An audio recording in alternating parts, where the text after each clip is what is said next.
Ya masu albishirin da aka kawo mana. Have a good leadership. Mahimmancin zaman lafiya.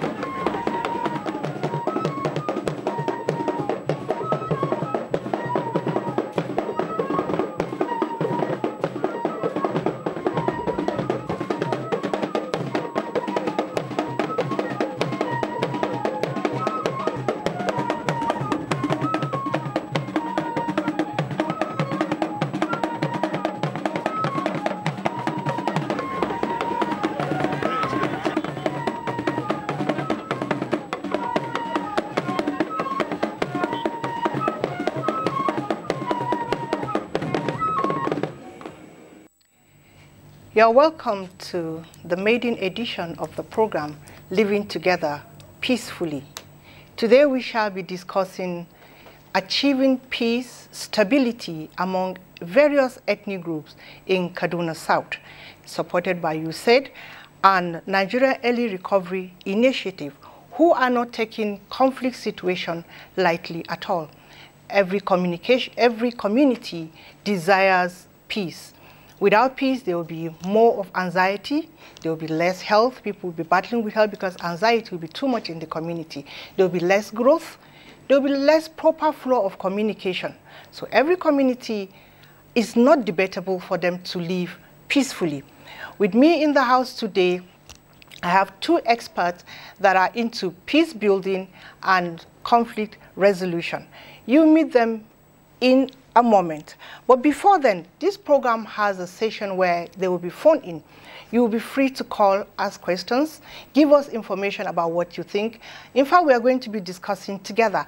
So keep us company, don't go away. We're going to have a good time because we are going to talk about issues that are going to build the community peacefully. Like I said earlier on, I have two guests with me. They're experts in this peace building. And you're going to meet them now. I am Srali Musa. I am gender partial. I'm going to start with Dr. Lydia Umar. You're very welcome to the program, ma. Thank you very much. And Dr. Yande Ahmed Meriga, you're also very welcome to the program.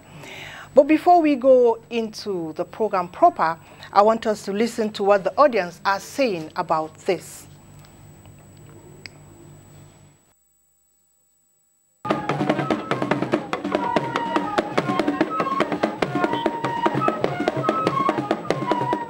Want to say, what is it, that peace?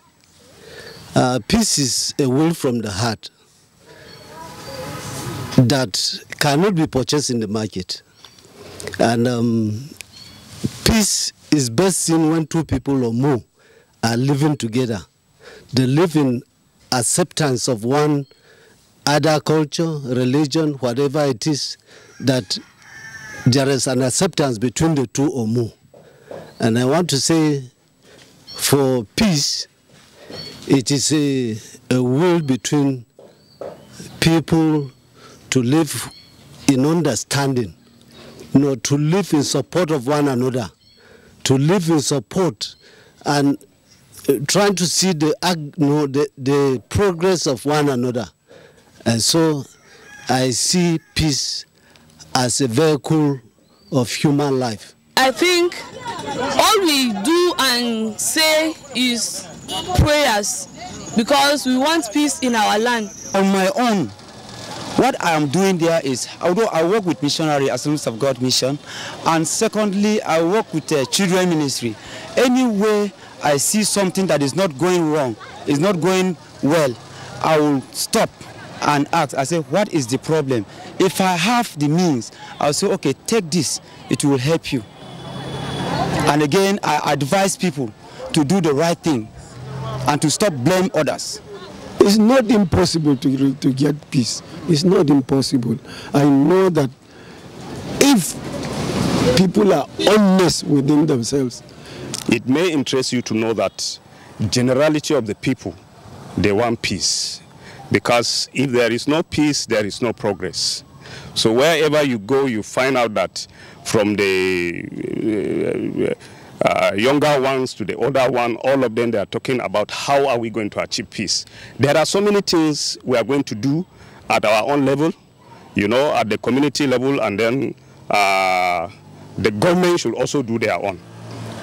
First and foremost, there is no any community that have not offended one another. So the first thing I think we are going to do if we want a lasting peace is for us to forgive one another. Once there is peace, any other community can progress. But once there is no peace, there will be no progress. So I want to urge the government to also play their own path. When there is a problem, now if the government show up and the community happen to see that, yes, there are people in the authority that have come into reason with those that are affected in this type of things, we will have understanding within ourselves, and all these challenges will be minimized. But instances where the government did not show himself, or the religious leaders are not there, or the community leaders are not there, now if the people are left to do whatever thing they feel as doing, seriously there will be crisis in that community. But once hands are put on deck, if something happens, let it be faced squarely and let people understand each other's, so that peace will reign in that community. That's what we have been doing. We have been making efforts to see that there is peace. Peace cannot be achieved in a day. It's a long process. It's a long process. We must remember that we have lived peacefully all these years. What has now come over us? For me, you cannot bring religion to try to tell me that what we are doing is a conflict of religion, because I have brothers and sisters who are Muslims. I come from a very large polygamous family. I have brothers who are not from southern Kaduna. I have brothers and sisters who are Igbos. I have brothers and sisters who are Cameroonians. I have brothers and sisters from Duma, Nasarawa. I have brothers and sisters who are Pangshin people. I mean Lantang. All right. So we must realize and recognize that humanity in us. Because all religions preach peace. So where have we got it wrong? The general principle in life is do to others what you want others to do to you. If, for instance, I want myself and you to live in peace, I should endeavor to do what will at least not hurt you. Or even when I'm doing my own, I should put into consideration that it's not only me. You are here, others are here. So when I'm doing what I want to do to please myself, I should also put them into consideration. And then I will end up with this principle. I hope what I'm doing is not going to hurt my neighbor, my friend, even my enemy. And if he or she would do the same, then we will end up putting into consideration one another's interests.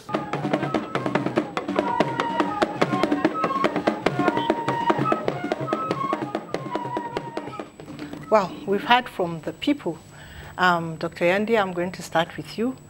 The people of Kaduna South has the mindset of being marginalized or ostracized. Do you think that has the ability to tamper with their peace? Good afternoon, viewers. Well, the people of Southern Kaduna, indigenously cut across so many tribes with distinct cultures and a very good agrarian area for agriculture, and so many other things that can boost the economic power of that place, which, in other words, will assist in building them economically, socially, and financially.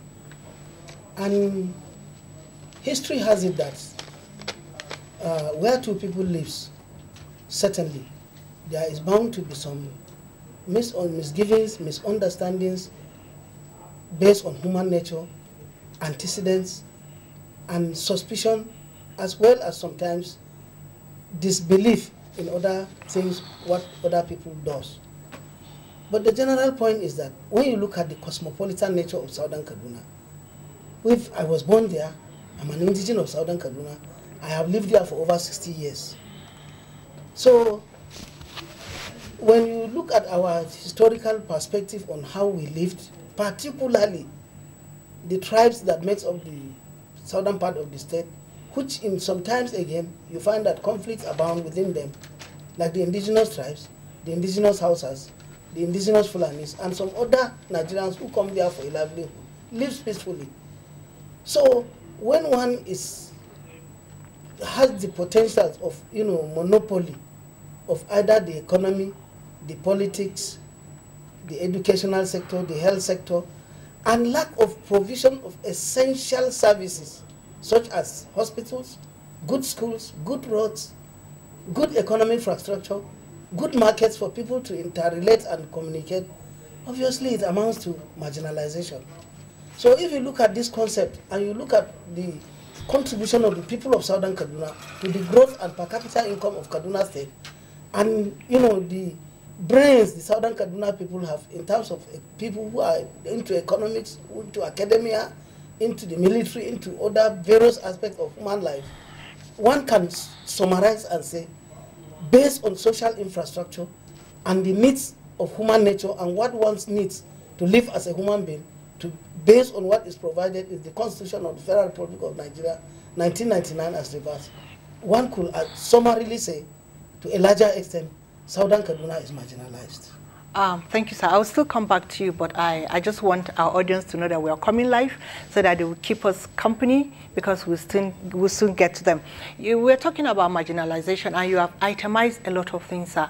Are you saying those things are the ones causing marginalization or community being felt ostracized?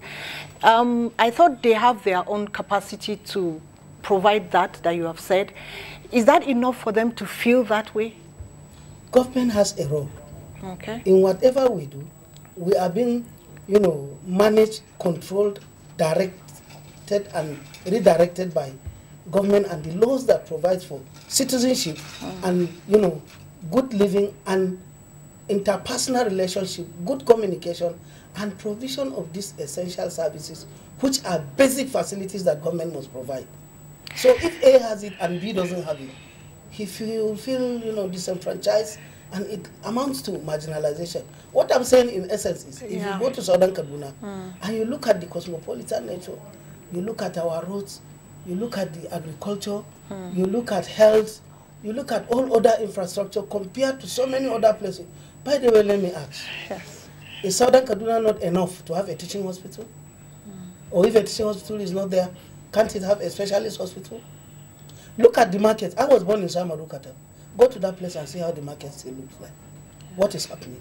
Can the government come and improve certain things? Look at the roads linking to the villages. Although I know some of the activities are subdivided into the 3 tiers of government, federal, state, and local government.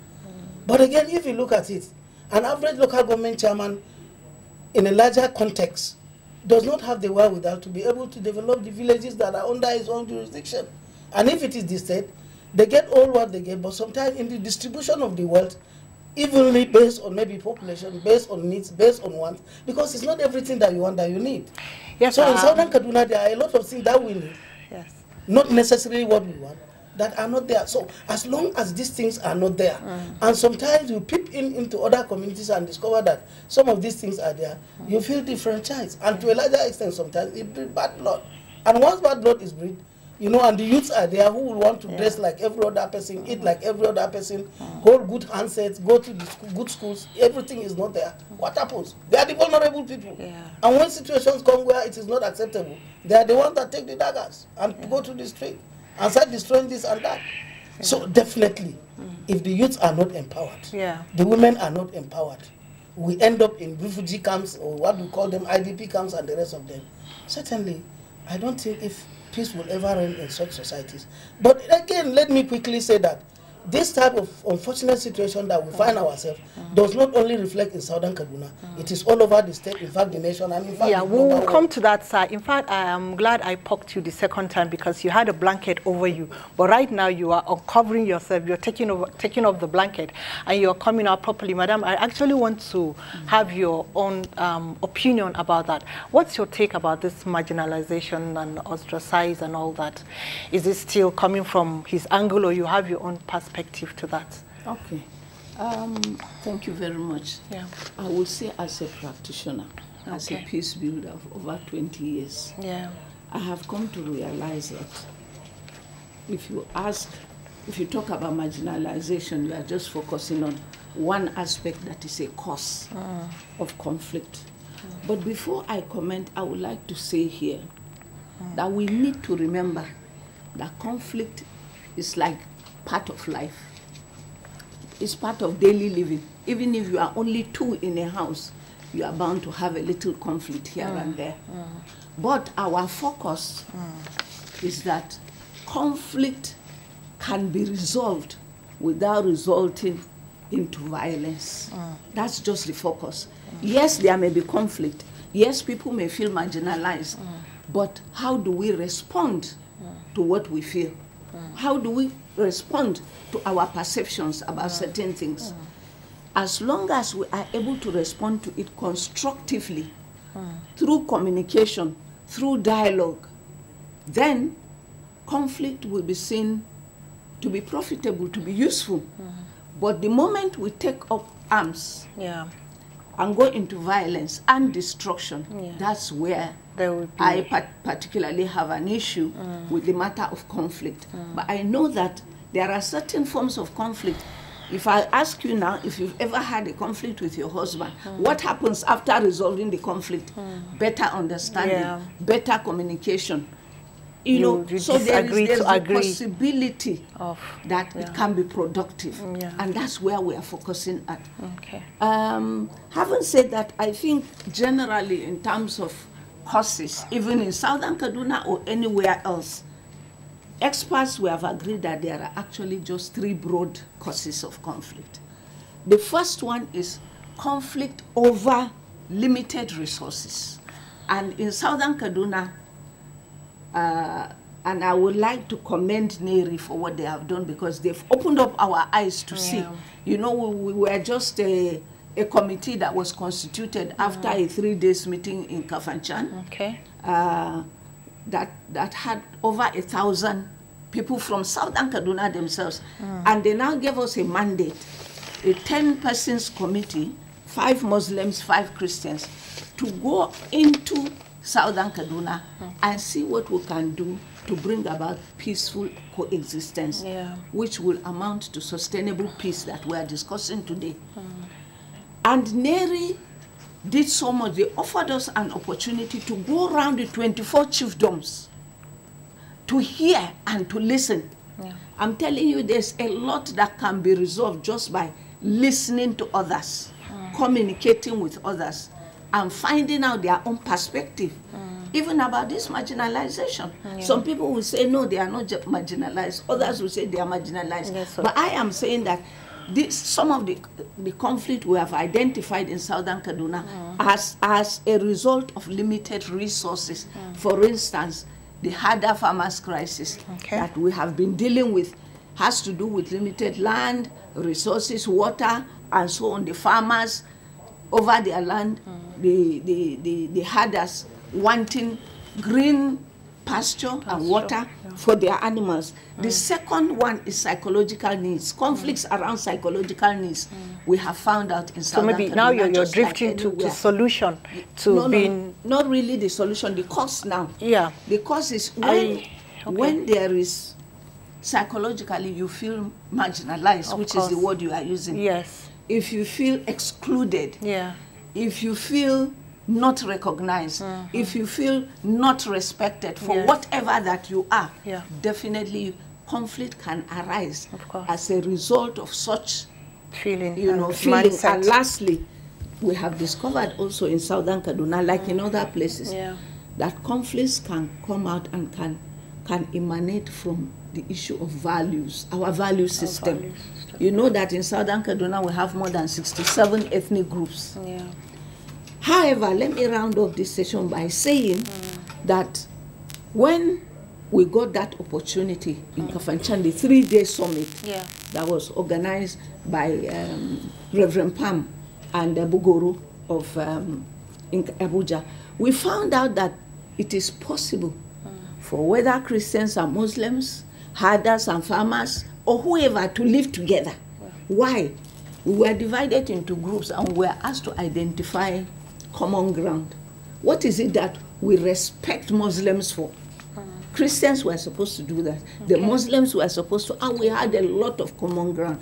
I want to say here that when we emphasize more on such common grounds that exist between us, it is better for peace to become Yeah, sustainable. both of you have said a lot about this. I want us to narrow it a bit before we get to the issue of representation that I want to talk about. How do we erase the issue of marginalization or being ostracized by another community, like the feeling the Kaduna South people are feeling with all that you have itemized? There should be a solution to that. It can't go on because we are looking at a goal that is peaceful coexistence. So to achieve that, there is a road path. So what are we doing, or what should be done to achieve that? To take away that mindset of being like marginalized. Because as long as you have that mindset, whatever you bring up, it's okay, you're doing it because it's coming from there. You're doing it because it's not coming from us. So that thing keeps coming, it keeps coming. And the concept of we exactly, versus them. Then it becomes a problem because you don't get to open your mind to see ahead or see that solution can be given. So what do we do to assist to take away that marginalization issue? For me, I think that the major thing there will be about social justice. The distribution of wealth, distribution of opportunities, distribution of privileges, you know, because if everyone is treated, and this has to be done equitably, if everyone has a sense, and I know that sometimes some of these perceptions may be imagined, but very often they are real. I think I will cut you short there because you've given me, you've hit it there, the issue of equity. Sir, I'm going to shift a bit from marginalization. The community is polyethnic. We have a lot of the Katab, the Jaba, the that. If a community decides to throw up a representation, a representative, or a formidable force, will that coexistence still be maintained? Well, certainly, like my colleague here said, Southern Kaduna inhibits over 67 ethnic communities, tribes.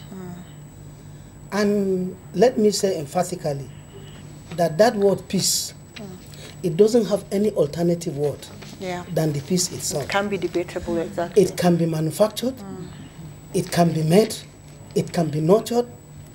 In fact, it can yield positive mindset among the people. If the intentions are holistic, people are honest to what they are doing, people believe in each other, people remove mistrust among them, people believe in a egalitarian society where people will come and build themselves economically, socially.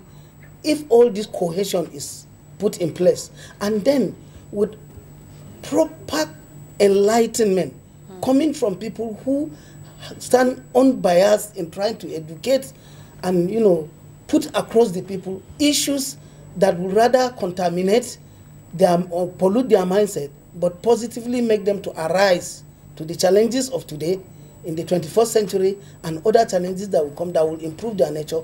Obviously, I stand very firmly to say yes, it is achievable. Yes, and there's something I want to just chip in what you're saying. There is this, with various attempts of this resolution, it has advanced to the building of a commission. That's Kaduna Peaceful Commission. And what's your take on that?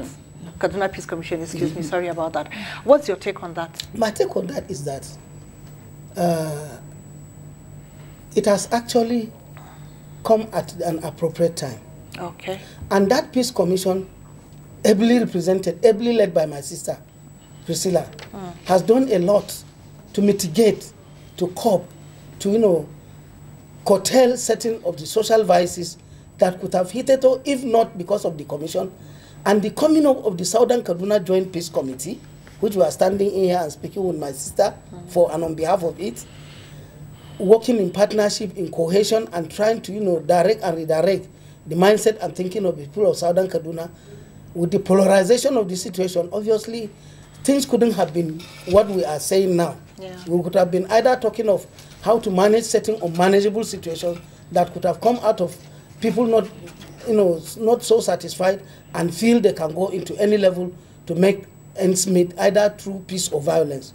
But because of that commission, and it's been given good support by us here in the Southern Kaduna Peace Committee, Southern Kaduna, even though we can't say as peace commissioners, peace ambassadors, we can't say that we have gotten it right 100%, because it has never been gotten right from creation to date.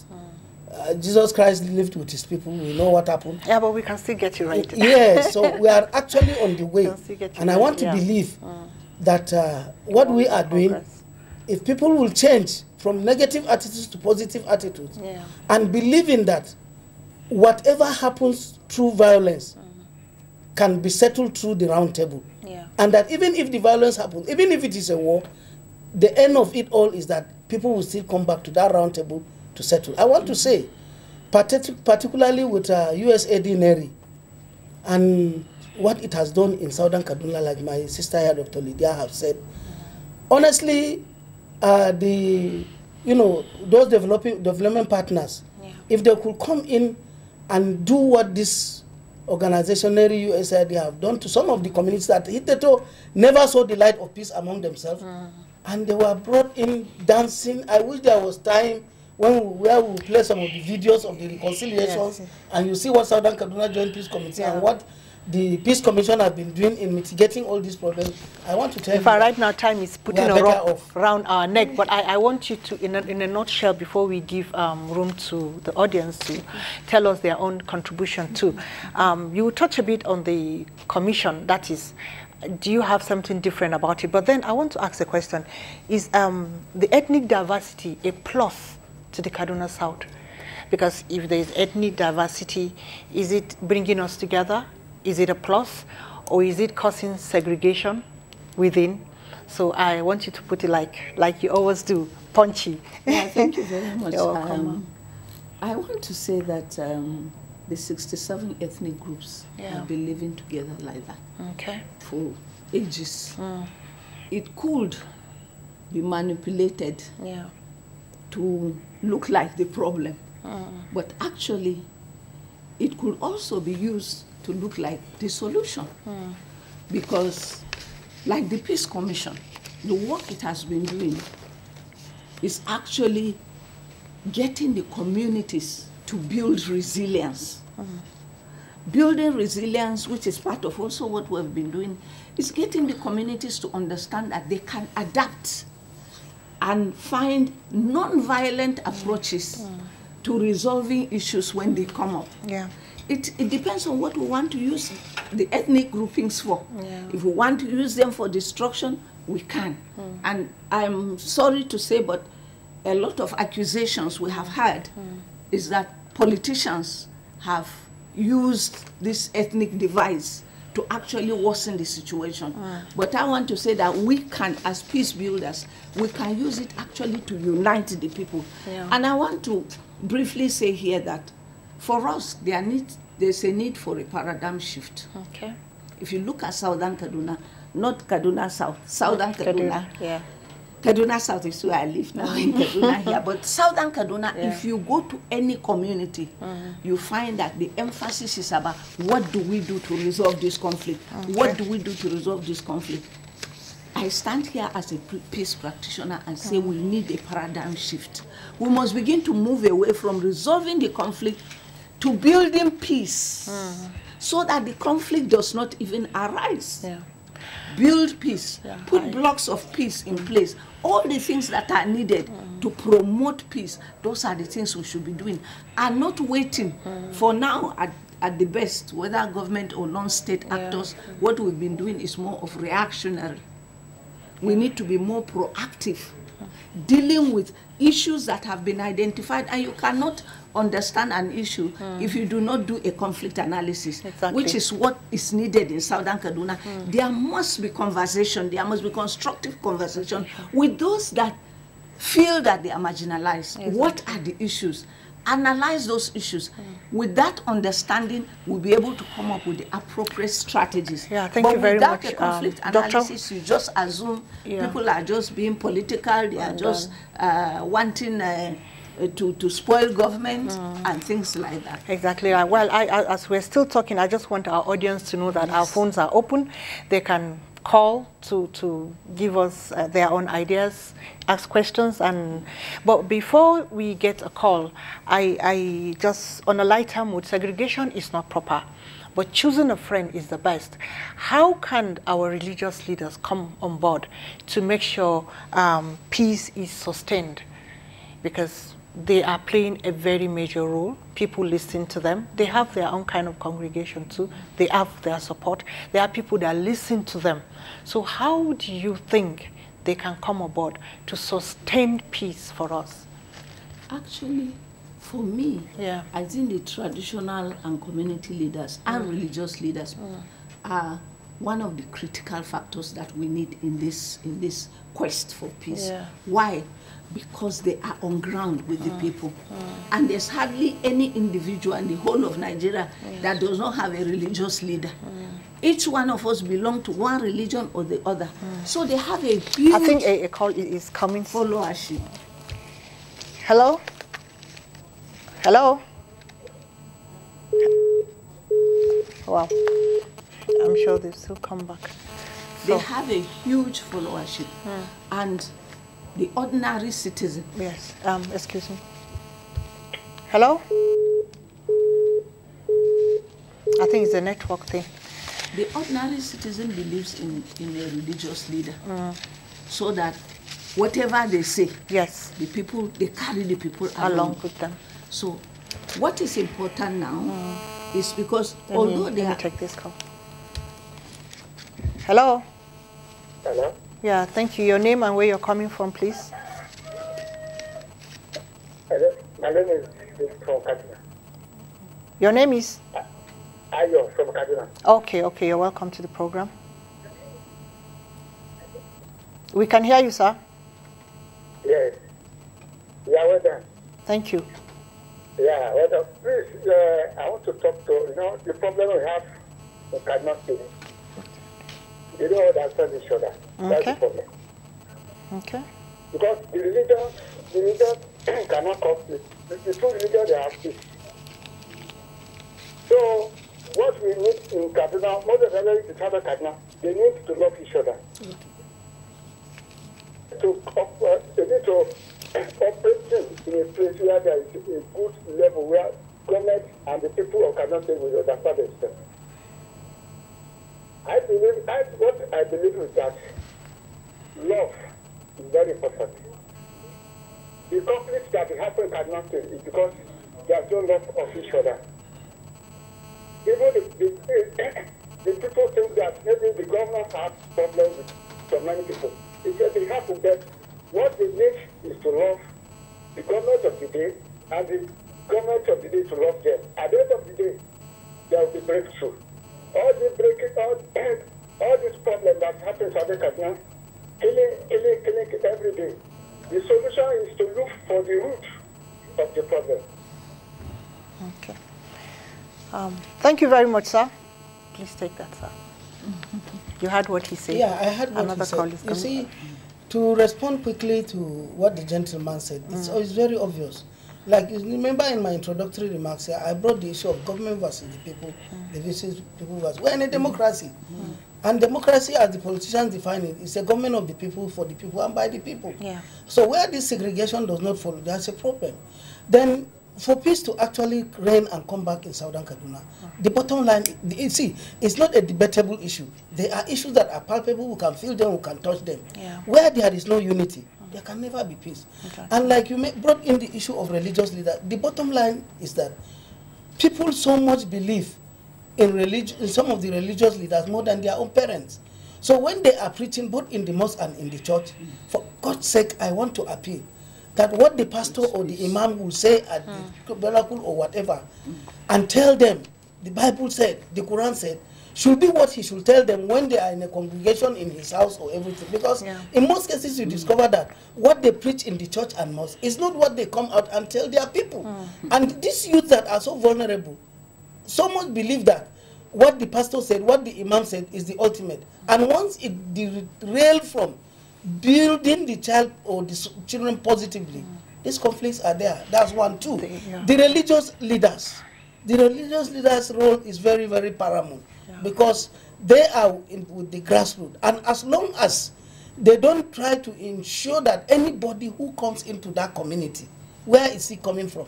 What is he coming to do as a Nigerian?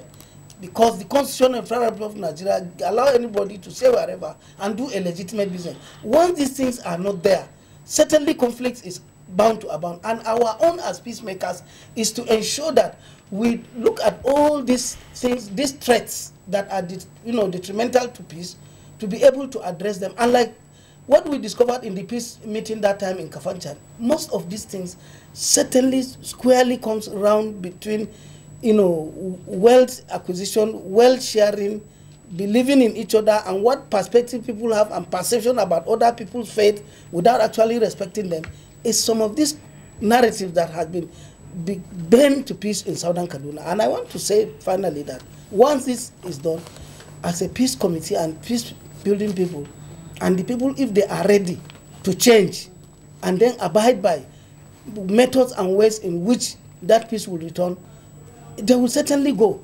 In Adamawa, in Taraba State, there is this local government alone that has almost the number of these tribes in Southern Kaduna alone in Taraba State. And they live peacefully. Their major problem there is even snakes and not even problem. Yes. Thank you, sir. Dr. Lydia, the caller made emphasis on understanding and love. What's your take on that?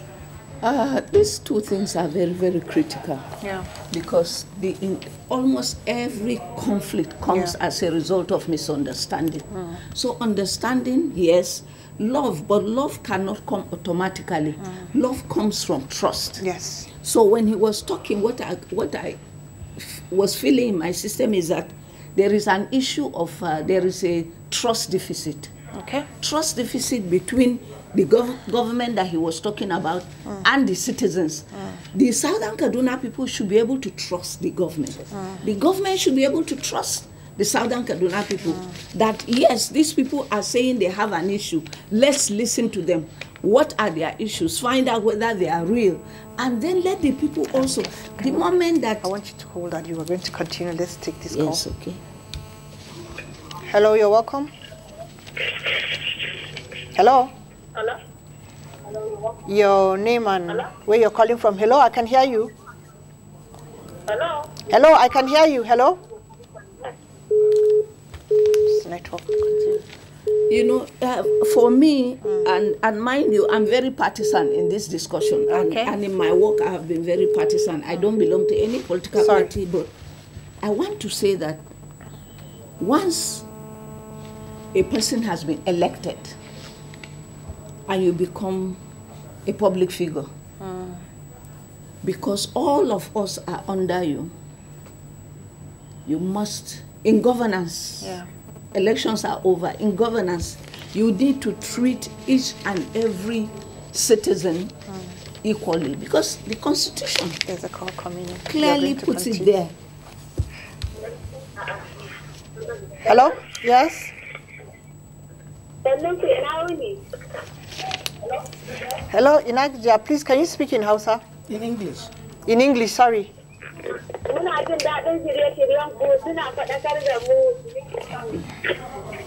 Continue, you can hear her. Okay. So like I was saying, then we have to put behind everything that had to do with the elections. Yeah. And I think some if of they us call in don't Hausa, even we'll belong just to any listen party. and answer, respond in English. That would be okay. Yeah, that would be fine. Exactly. Or you would tell her that there will be a Hausa version. No, if she has something to contribute to this, right I think we should give her the opportunity to, excuse me. Right. Hello? Hello? Hello, go ahead. We can hear your name and where you're calling from, please. How are you? I'm calling from Narai. Okay. I am from the Akbayabo. Okay. Our problem in Kaduna State is not the religion, something per se. It is our politician. Because I've been in Kaduna for almost 20 years. I remember when I came to Kaduna, the Hausas, the Christians, and the Muslims were stayed together. But when the politicians came in, they decided us. They are the one that caused this problem because of their self interest. So it's not religion, it's not religion, it's not the churches and the Muslims don't have any problem. It's our religion leaders that is our problem. Even in this country today, it's our religion leaders because of their self interest. So if they can address our religion leaders and talk to them, there will be peace everywhere. Thank you. Thank you, Dr. Yande. Yes, please. Well, I think like you rightly said, and which so my thoughts were going around the issue of trust. Yes. That we need to trust each other. Okay. Others. We need to respect each other. It doesn't matter your tribe. It doesn't matter your religion. The Constitution, Section 42, subsection 2, has that very important phrase of non-discrimination. Okay. So the moment you begin to discriminate, and that brings me to the issue of women now, which I must mention before the end of the program. Lack of inclusion of women is a very, very serious matter. In conflict, there is no conflict that happens that women are not affected, directly or indirectly. Women are affected. In fact, they are worse affected because sometimes in conflict situations, women are also raped. And yet, when it comes to resolving or negotiating table, the women are missing. Women that constitute almost 50% of population are totally missing. And yet, Nigeria has signed onto the United Nations Resolution 1325, which is about women, peace, and security. The issue is that we should stop looking at the issue of conflict and security as a hardcore issue that women cannot be part of. Women they have perspective. They have experiences from the conflict. They know what they want. They have their peculiar concerns and needs. So when they are at the table, that is when also they can. And is it not ideas that rule the world now? It's not physical strength. It's ideas. So the need to comply with that national action plan that has been developed. And Kaduna State is one of the very few states that had also developed their own NAP.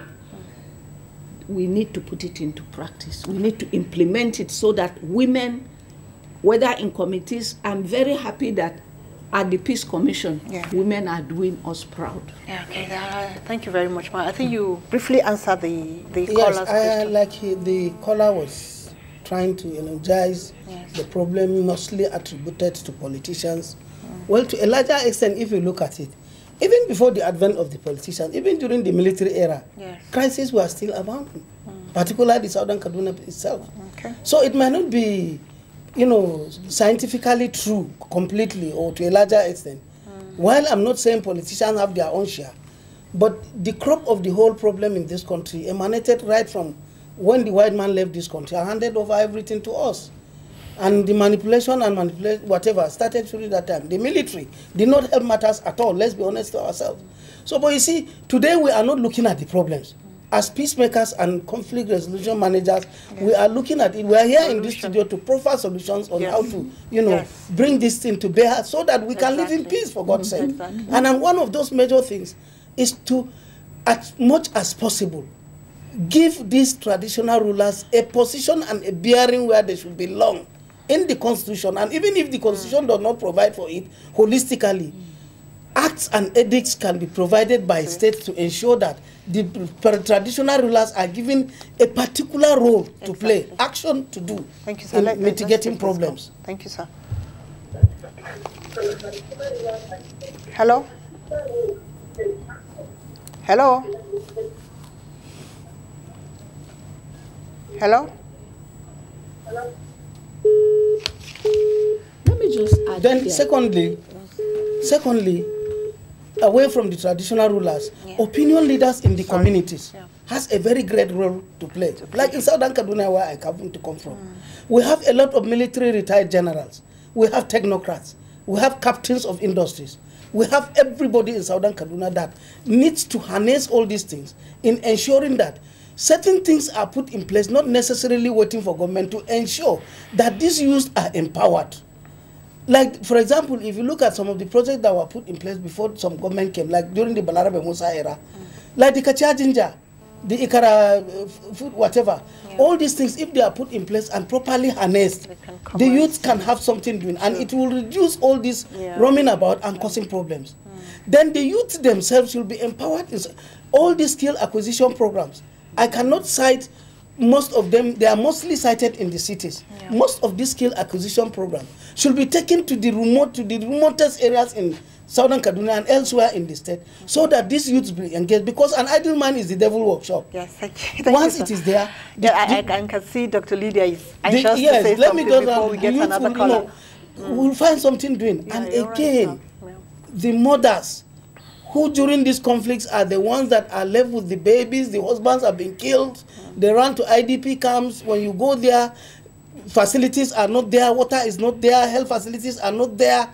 There is the need for development partners and even the government to come in to ensure that instead of running to primary school and whatever, essential places should be even if it is tents, like what we see, even though we are not praying for that, but to mitigate such things, we need all these things so that these conflicts will go and ensure that peace returns to Southern Kaduna and elsewhere. Thank you very much. Are you anxious to say something before I see calls coming in? Okay.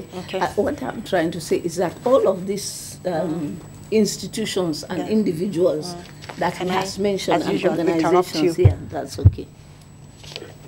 Hello? Hello?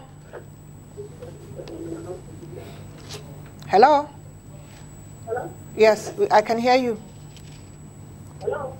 Hello, we can hear you.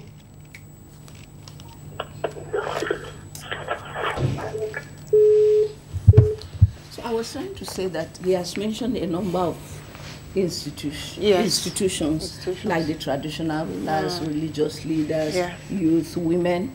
All of this can contribute to bringing peace in the communities. But we need to understand that not one person was given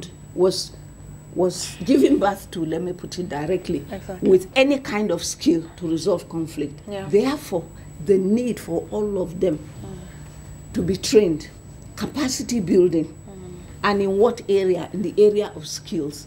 Do you know that there are religious leaders that will attempt to resolve a conflict, and at the end of it, they will aggravate the conflict? The conflict, yes. Because they don't have the skill. The skill acquisition. Thank you, Ma. Let's hear this. Hello?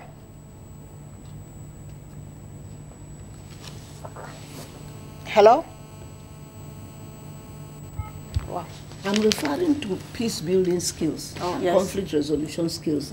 Things like you need to teach them how to facilitate and organize dialogues.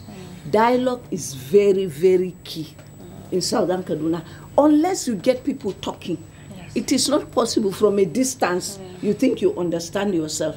So dialogue is one of those skills. Mediation. Sometimes two conflicting parties, you need somebody to come in between. That person cannot come in between with just common sense and thinking that he knows everything because of age.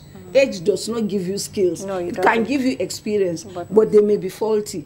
And you cannot use your own individual experience to solve a community issue because not everybody is like you. So things like mediation, negotiation, arbitration, communication, as simple as it sounds, is so critical. So in fact, there is a need for communication strategy on how do we address these people. And let me say that the avoidance approach can never help us build peace. That, okay, they are the ones, they are troublesome. Let's give an opportunity to so let's leave them. Hello? Hello? Hello? Hello, can you lower the volume of your television, please? Please lower the volume of your television so that we can hear you. Are you hearing me? Yes, I can. Hello. Hello, we can hear you. Your name and where you're coming from, please. Calling from. So, network. Finally, I wanted to say that there's a lot of proliferation of small arms and light weapons. Wow. I think the responsibility of securing every life and property belongs to the government. Yes. If government can mop up these small arms, because you wonder, why is it that these crises are not ending? Abduction, kidnapping on a daily basis in Southern Kaduna. Why is it? And then there's a difference between conflict and such security issues, because conflict, you have two parties fighting or having disagreement. But there is a situation now on ground where people are in their community sleeping in the night, and then they are attacked. Talking about interference. They are attacked and not just killed, but also houses burnt down, farms destroyed. We are in for very bad harvest season, because first of all, they can't even go to the farms for fear of being kidnapped. Well, let's still look at it positively. And if you look at aiming for solution. Let's still look at it. If you look at these conflicts, you see, all these communities, not necessarily in Southern Kaduna. If you look at it today, I am going to forcefully interrupt you, sir. If you look at it today, I am going to forcefully interrupt you. Hello? Hello. Yes? Hello. Hello, we can hear you. Hello, we can hear you. They can do it. Okay.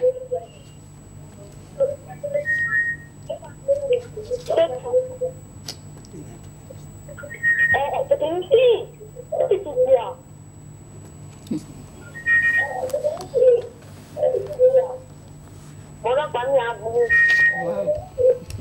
you see, when we came as a committee of the Southern Kaduna Joint Peace Committee, what we visualized then, by segregating the activities of the committee into medium, short, and long-term measures. And on the short-term measures, we felt that the triggers that were identified in Kafanchan were mostly the farmers-herders conflicts.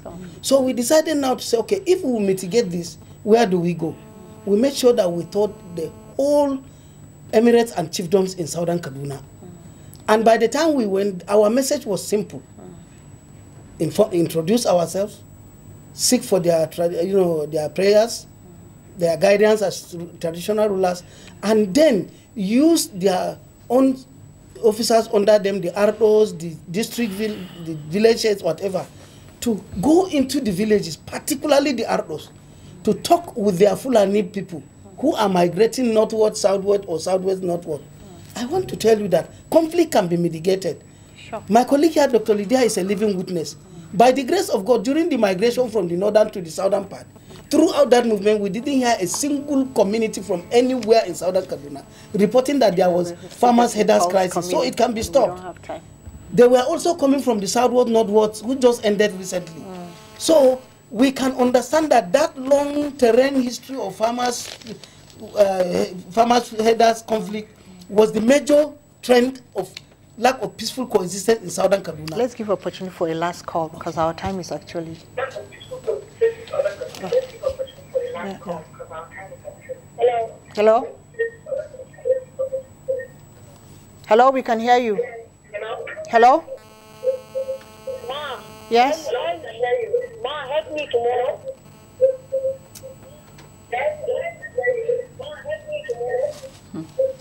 Please. So, please what?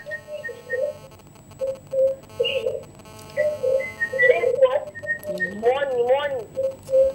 So the triggers, we understand that we need to quickly go as a committee, the government, every other person. Time is trying to choke us by the neck. Is the issue of mistrust among people. Okay. This we need to really address if we must achieve what we want to do, because the problem today is not issue of religion in Southern Kaduna.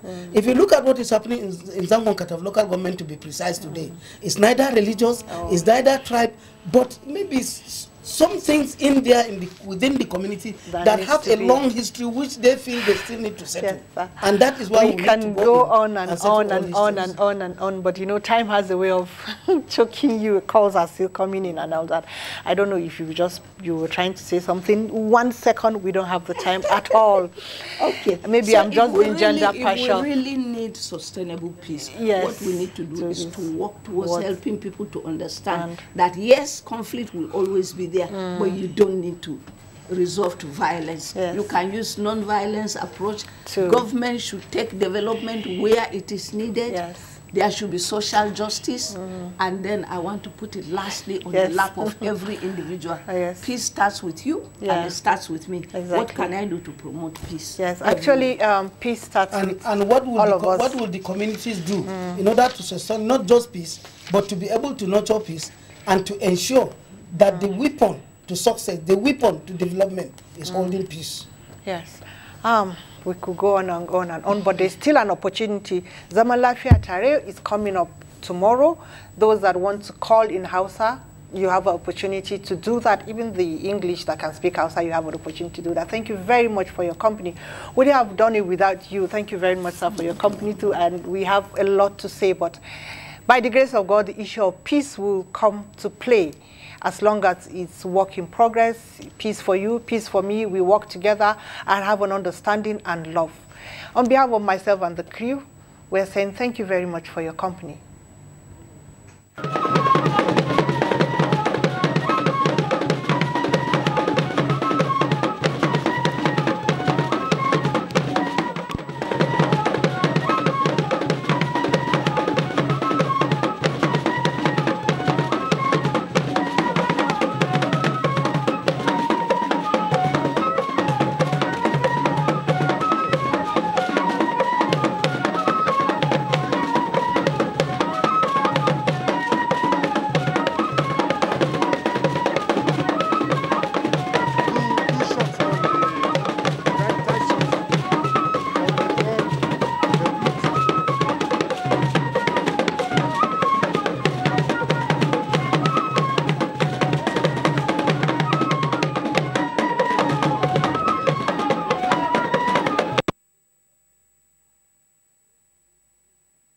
Make it